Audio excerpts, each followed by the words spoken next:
The Holy Gospel of our Lord Jesus Christ according to Matthew. Lord. 6 days after Peter had acknowledged Jesus as the Christ, the Son of the living God, Jesus took with him Peter and James and his brother John and led them up a high mountain by themselves. And he was transfigured before them, and his face shone like the sun, and his clothes became dazzling white. Suddenly there appeared to them Moses and Elijah talking with him. Then Peter said to Jesus, "Lord, it is good for us to be here. If you wish, I'll make 3 dwellings here, one for you, one for Moses, and one for Elijah." While he was still speaking, suddenly a bright cloud overshadowed them, and from the cloud a voice said, "This is my Son, the beloved. With him I am well pleased. Listen to him." When the disciples heard this, they fell to the ground and were overcome by fear. But Jesus came and touched them, saying, "Get up and do not be afraid." And when they looked up, they saw no one except Jesus himself alone. As they were coming down the mountain, Jesus ordered them, "Tell no one about the vision until the Son of Man has been raised from the dead." The Gospel of the Lord. Praise to you, Lord. Good morning.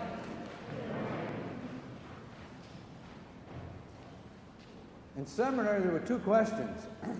First one was always, well, how many Episcopalians does it take to change a light bulb? The answer was always the same, 10. 1 to actually change the light bulb, and 9 more to moan and groan about how wonderful the old one was. Then the question is, well, how many Lutherans does it take to change a light bulb? The answer was always the same. Change? I know this to fact. I married a Lutheran. So here we are, the last Sunday after the Epiphany.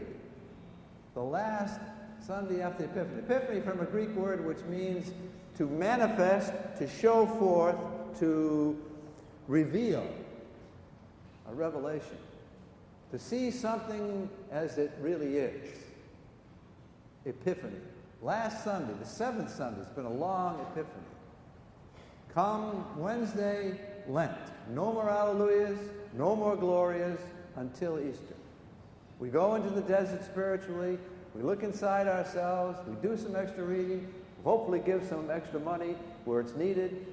We do other things to focus on Jesus and who Jesus really is. So here we are, the last Sunday after the Epiphany, just before entering the desert. And we're given the great Epiphany, the great showing forth, the great manifestation, the great revelation. Jesus is transfigured. First of all, he takes from his small church that he has, his small group of believers, he takes the senior warden, the junior warden, and the head of the evangelism committee, and he goes up the mountain. Peter, James, and John, the big 3. Up they go to the mountain for a time away, a time of prayer. They're on the mountain, and something special happens. Something really significant happens. A cloud, a bright light. Jesus' face shines like the sun. He's in total whiteness. Peter and James and John hit the deck. They're in fear. They look up, and all of a sudden they see 2 other figures in the cloud with Jesus. 2 other figures. Moses, the great lawgiver, the one who was himself a mountain kind of guy, who went up the Mount Sinai and was covered by a cloud. His face and garment shone too. He came down with the 10 commandments and gave them to the people, and of course they turned them into 10 suggestions. But the 10 commandments, they came down, Moses came down the mountain. So he was on the mountain there. People saw, Peter, James, and John saw him. Also with him was Elijah, the great prophet of Israel. Now Elijah was a mountain-type guy too. Elijah, you may remember, because I know you're Episcopalians, you know all about the Hebrew Scriptures as well as the New Testament Christian Scriptures. Elijah, the great prophet, also was a mountain man because it was there on top of Mount Carmel that Moses faced down the prophets of Baal with Jezebel at the head of them, and defeated Jezebel on Mount Carmel. So here the two on the mountaintop, probably Mount Hermon, probably about 9,000 feet in the air, rarefied situation going on here, and they see Moses and Elijah with Jesus. And then all of a sudden they're gone. And then a voice, and the voice says, "This is my beloved, my son." And then, listen to him. Listen. He had Moses and he had Elijah, but the voice says, listen to him. And he changed and transfigured in a look ahead to the resurrection, a different type of body, a dazzling white. A look back to Moses and Elijah, a look ahead to the resurrection to come. And here they are experiencing all this. Peter, being the impetuous person he is, says right away, well, let's do something material. Let's build some structures. You know, that's a good church trick. Let's build some structures. That's it. We need more structures. And Jesus, of course, says none of that. There's none of that going on. All right, so we're here. They're here on the mountain. We had a transfiguration experience. I've been retired for, next month it'll be 10 years. And so I haven't preached at Christmas or Easter in over 10 years. Because, you know, the rector always preaches on Christmas and Easter. I preach on the Sunday after Easter quite a bit and the Sunday after Christmas. But I love Christmas. And the reason I love Christmas, I mean, you know, I don't like all the baloney about the gifts and buying everything for everybody who's already got everything and going, and then let down at Christmas when it's, oh, like that. I mean, what Christmas really means, that is the Word becoming flesh and dwelling among us. That's Christmas. The Word in the Spirit coming and dwelling in a human being, Jesus, and walking among us. The Word becoming flesh. And the reason I like that so much is because I've been all over the country in churches, parishes, all over the place, and I see in every one of them the Word becoming flesh continuously in people, reaching out and touching people in love, reaching out outside the bounds of the church, within the church, in the community, the same thing, the Word becoming flesh. And so it is that I'm excited about the Transfiguration because I see in every parish that I've been in, including this one, I see transfigured life by the power of the Holy Spirit. I see transfigurations happening all over the place. It's human experience. It's happened to me, and it's happened, I'm guessing, to most of you. Transfiguration is something that keeps on happening in human life. If you have spiritual ears and eyes open enough and the heart to glimpse it. See? But I just wanted to tell you from the mountaintop that it still happens. You see? It still happens. Mary Gordon is a novelist who's written several books. In one of the books, she says about this incident on the mountaintop, the Epiphany, the Transfiguration. She says about this was an incident of total whiteness. This was Jesus demanding, insisting to be seen for who he is. No more bugs, no more, he's just not another buddy, he's not just another teacher, he's not just another moralist. This is something different. This is the presence of God amongst us.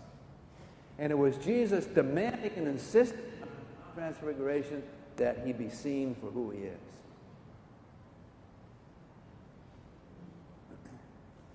Mary Gordon recounts in one of her books that she was in San Francisco and wandered into a Roman Catholic church in San Francisco a couple of years ago, and there was a Chinese priest there, and he was celebrating the Mass, and he was about to preach. Half was in Mandarin and half was in English. And she was fortunate enough that she didn't know Mandarin, so the priest decided to preach in English, and he preached the sermon. And during the sermon, he talked about the Transfiguration. And he said that the Transfiguration is still happening because he had just had this experience days before he preached this sermon. He was in the parish working with, as he has been for a couple of months, with a young man who was mentally handicapped. And so between the two of them, there was that feeling, you know, I'm not sure what to do and say and so forth. So he said to the young man during one of a recent conference, he said, Bill, do do you pray? And Bill said, yes, I pray. And he said, well, when you pray, what happens? How do you pray? And he says, well, the way I pray is I listen. I listen. And the priest said, well, when you listen, what do you hear? The priest said, and the young man said, I hear,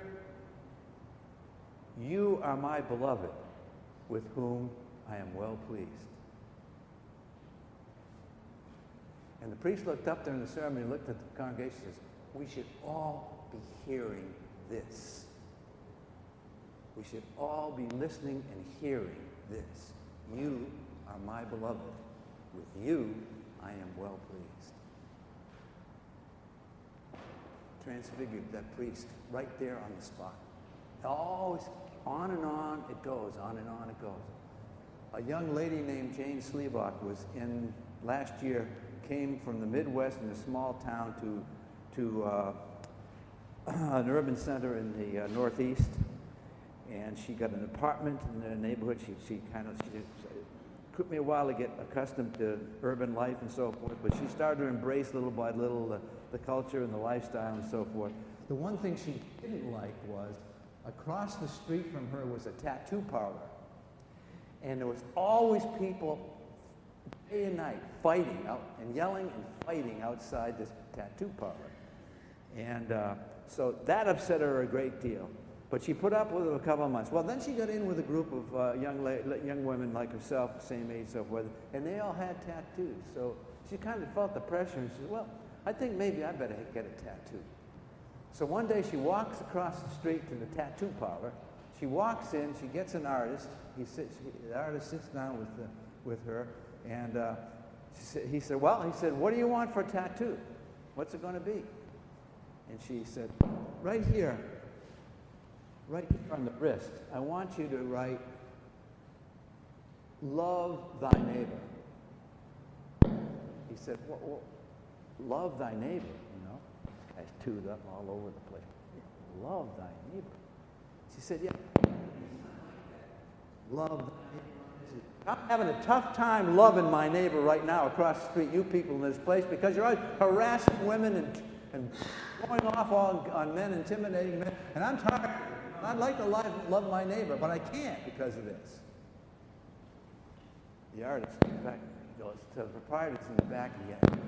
Turns around, he said, Manuel, dude. He said, we got to stop the fighting outside. It's hurting our neighbors. So he goes back and he does the tattoo, love thy neighbor, and she leaves. About a month later, she's walking back on the same side of the street from the grocery store, and here comes the proprietor, Manuel. And he's with another guy, and they're walking toward him. So she's wondering, oh boy, here we go. So she's walking up to him. Manuel steps up to her, puts a big bear hug on her. I mean, puts the big hug on her. And says to the other guy, his friend, he says, man, he said, this is our neighbor. Isn't she something? There was a live Transfigured. She hadn't seen a fight or heard a fight or swearing or anything out there in a month. This dude was changed, transfigured. And what did it? Love thy neighbor. I want to love my neighbor. You know? This is my neighbor with whom I'm well pleased. Okay, 1953, June 9th, 1953, Worcester, Massachusetts. I'm 13 years old. I'm playing in the schoolyard about a quarter of a block from the school. I'm playing with a friend of mine, Jim Avery, and we're in there, and it gets dark, and I've referred to this before, but I want to do it quickly again for those of you who weren't here, which is about 3/4 of it. It got dark, the wind started to blow, huge hail backing on our heads, so we wanted to run to the schoolhouse, old brick New England schoolhouse. So running towards it. And trying to get there, couldn't move because the wind started picking up. All of a sudden, out of the school door, I'm this broken guy in a white t-shirt and jeans, and I'll never forget it. Keys hanging off, Jim, trying to get to us in slow motion, trying to get out there. His face was all weird, because he was battling the winds, and he knew he was in trouble, and he knew we were in trouble, and he had beefy hands. I'll never forget those hands. And the hands reached out and grabbed me around the neck collar, and he grabbed Jim Avery around the collar. I mean, this guy was putting his life in danger, obviously. And so he got us inside, he threw us down, he told us it's probably a hurricane or something. And then he went outside afterwards, and no car. It was a tornado. Real bad tornado. Went up, we could hear the sirens, the smoke was billowing. I could hear my mother yelling for me in the streets, and all other people yelling for their kids, and other people, and the smoke and the sirens going on and everything. Well, what I haven't told you or anybody before is this. I never, ever, and I graduated that year I was there 8 years in school. I knew Mr. Putnam was our janitor.